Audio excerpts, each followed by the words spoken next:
So I called my daughter and I said, well, I'm at the Woodlands. They finna do something to my heart. She said, go ahead and let them do it. I said, okay. So when they did it, they gave me a stent. You know, they went through my groin and gave me a stent in my chest. Okay. And I did feel better. Yeah. But when he come back, he say, we did the stent, but there's something else wrong. I said, what's wrong? He said, you got 2 blood clogs in your brain. I said, 2 blood clogs? He said, yeah. He said, you don't feel? I said, no, I don't feel this and nothing. He said, well, they traveling fast. Wow.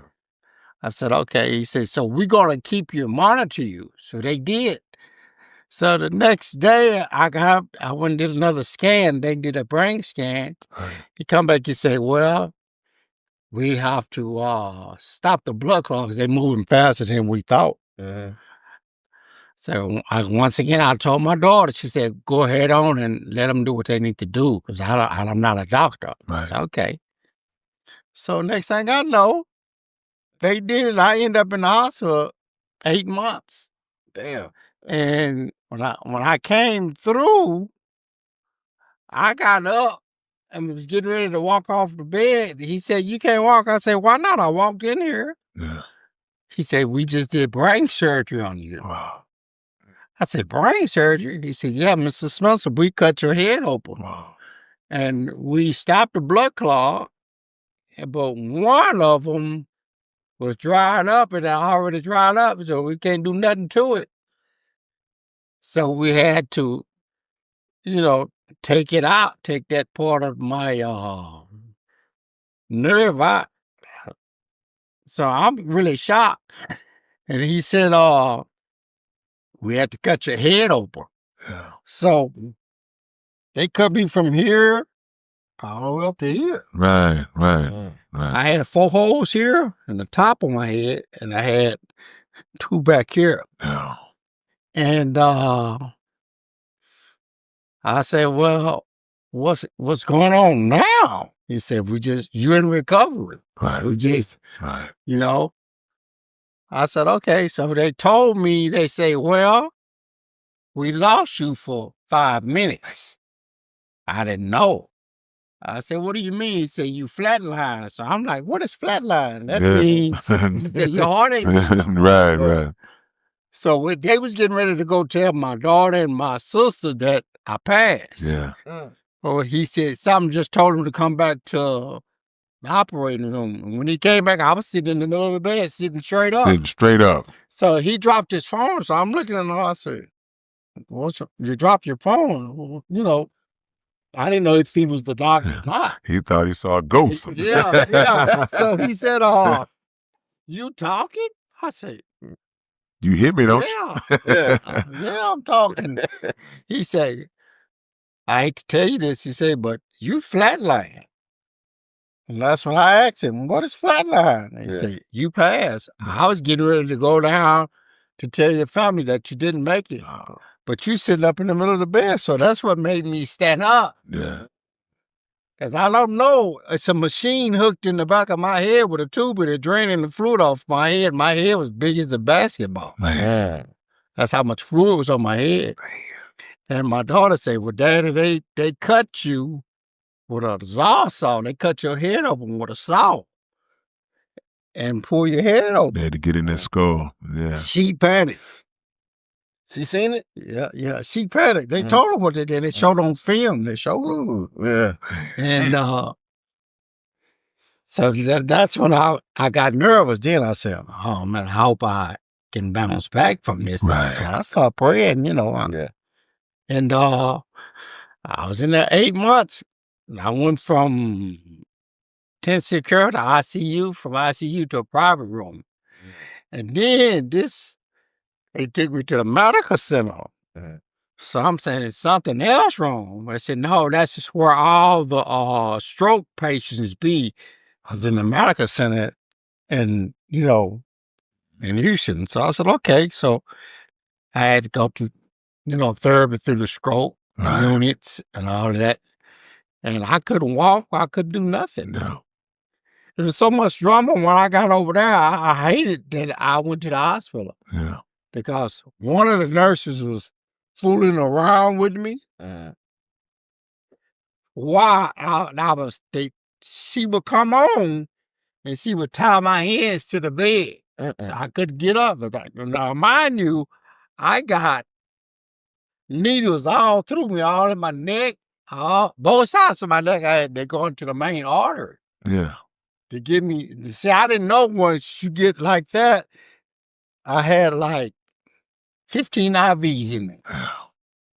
And each IV was for different blood in your body. Right. Yeah. So if they send one is for them to send medication in, one is for to draw the blood without them, So I'm saying, because I'm asking them, why I got all these IVs in me? Yeah. They say they all for different. You got to have them. You don't, we lose you. So I said, okay. I said, why? The doctor said, why are you tied to the bed? I said, well, this certain nurse come on. She always tied me to the bed. And the bed that I was in, it had a malfunction problem. So when she tied me to this bed in the morning, I'd be upside down. Damn. The bed just go upside down. So they would always ask me, how you get upside down? So they thinking I'm messing with the buttons on the bed. I said, no, it just do it on its own. But I can't fall out because I'm tied down. She tied me down. Yeah. So the doctor said, why y'all got him in that bed? That bed don't work. Yeah. I doubt it. I guess she didn't know that. But she would play with me. And I wake up, I'm like, what's really going on in here? You getting the platinum package. Yeah. They're trying to give a boy a happy ending right in the house. Well, Yeah. I went through that, and I did have a lawsuit, but I wasn't worried about a lawsuit or nothing then. I was worried about getting Get up out of healthy there. and getting out of here. Yeah. How did she look? So she was a beautiful girl. Well, just check it. I didn't give a damn about that. Yeah, well, let me ask you this, because Yeah. did they do they? I don't know if they got cameras. Yeah, they got cameras. Okay, so how did you find out? Yeah, go ahead. That's what I'm going to tell you. All right. They can say what they say about gay people, but a gay man, a gay doctor saved my life. He saw. Yeah. And I know, I said, why? He said, who is this guy? Well, he would come check on my medicine, the medicine that they would give me. So what she was doing, she was giving me the wrong medicine and put me out, and then she do what she got to do. Well, he was smart. He was the surgeon #1 nurse. Right.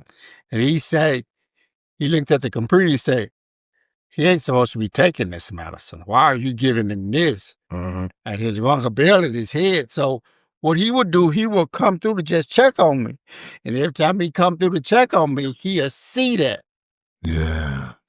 And he let the doctor know. And the doctor told him to write down what that she's giving him. Well, my auntie, her name is Miss Yolanda. I love you, darling. She's a nurse. And when she came to see me, that's the first thing she did. She would ask me questions like, how many fingers I got? Do you know who I am? Right. And I'll answer. She was making sure I was in my right mind. Right. Then something told her to go look in the computer. And she stopped the nurse. She told the nurse, hey, he's supposed to be taking that. Why y'all giving him that? So she was on him. Right. Yeah. And I thank God for her. Yeah. And my other niece, Nicole, she would do the same thing. They would always come up there and check the screen when they give me medication. Well, these two Jamaican women that come on at the graveyard shift, they was giving me wrong medicine too because they didn't want to watch me. Right.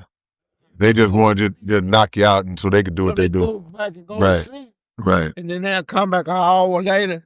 Well, hell, I'm still out. Yeah. I don't know. Yeah. I can't get up. I'm tied to the bed. Right. So one day they came in there and I went off on all of them. Right.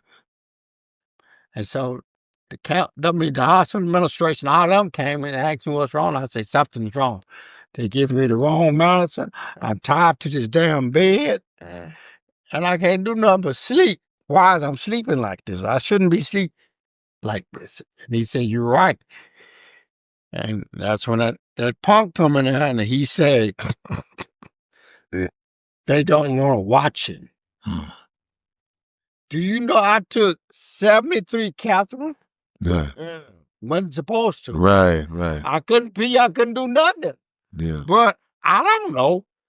I'm under this anesthesia and all this shit. So I went through it.